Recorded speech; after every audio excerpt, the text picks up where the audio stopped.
Source water protection. What is it?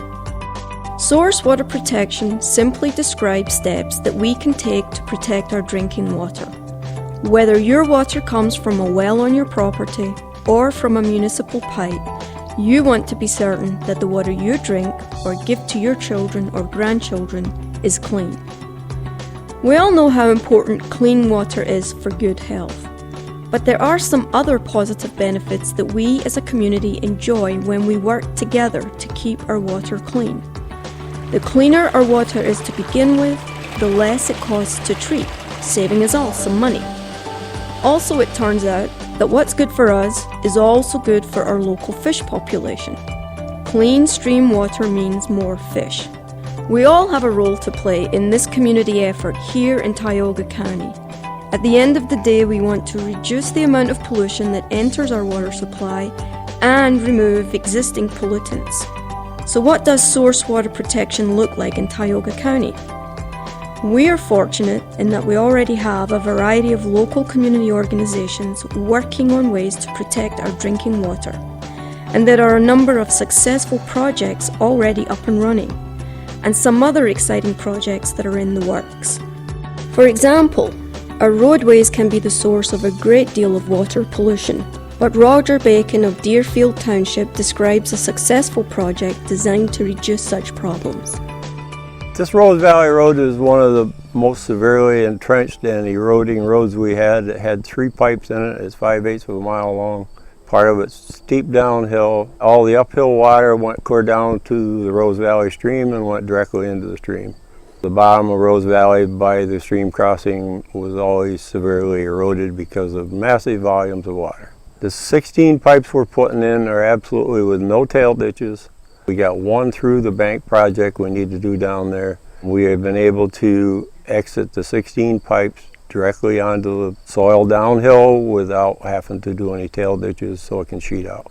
The benefits of sheeting that water out is to stop the erosion, to help clean up the rivers, the streams. We're directly upstream from the Cowanesque Lake, which is filling up very rapidly, which goes on down through to the Susquehanna. Have you ever thought about where all the salt we spread on our roads during the winter ends up? When the snow and ice melt in spring, the salt travels with the water into the local stream. Road salt is a problem. At our watershed, we have the township stop at our watershed line and only use cinders on past there to keep our water quality up, but salt is a problem with it, and I know they've come up now with mixing beet juice with the salt to extend its life, and it's not so polluting.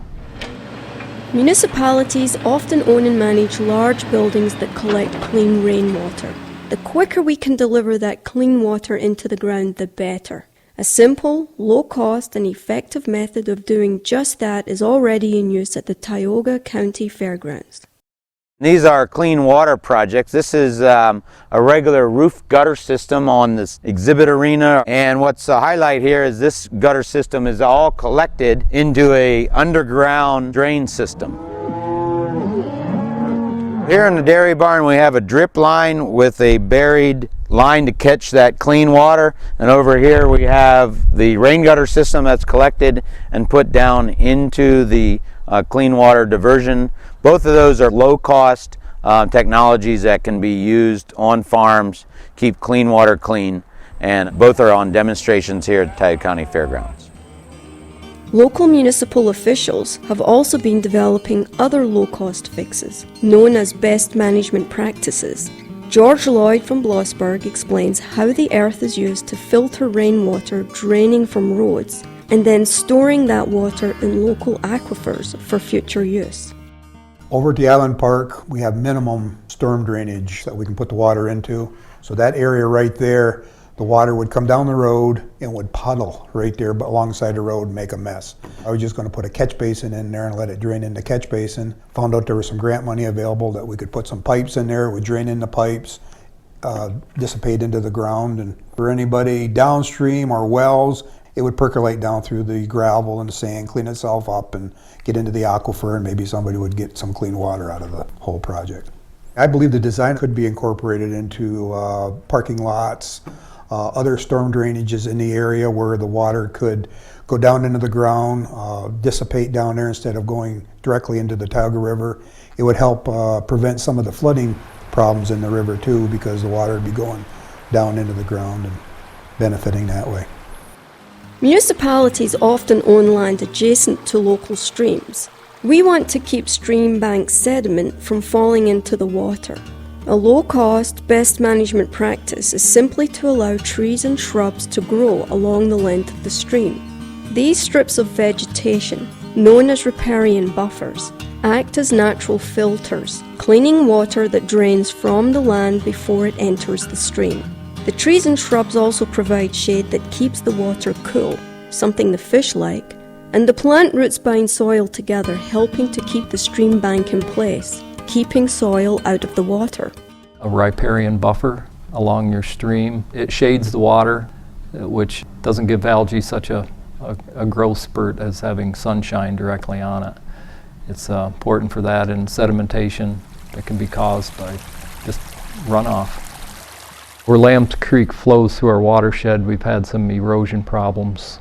So we had the Conservation District looked at it, gave us some designs on different ways to control it. Riprap, hemlock stumps. When we do it, we learn not to touch the flow of the stream, the riverbed itself. They really react to that. If you take a little bit out, it'll affect up or downstream a lot. So you want to have your stream beds stabilized as much as you can. Salt and soil are not the only substances we want to keep out of our streams. Everyone understands the importance of treating sewage before releasing it into local streams, and so it's very important to keep septic systems in good working order. Everything, sooner or later, it goes down the stream and ends up in someone's watershed. If it goes down into the sewer system, it can go through a sewer plant and back out into the river and onto the next watershed. So keeping them pumped and maintained is a big issue. So, our local officials have been working and continue to work on keeping our water supply clean. They have described some of their activities, ranging from reducing the amount of salt spread on roadways to storing rainwater in aquifers for future use. Source water protection goes on all around us. Source water protection, it's like an extra layer of protection for our watershed. Spill response, water quality monitoring, mapping for 911 in case there is an accident. We're notified even quicker, and that can ward off some bad water and pollution getting into your sources, so it's very important. The cleaner the water source, the easier it is to treat.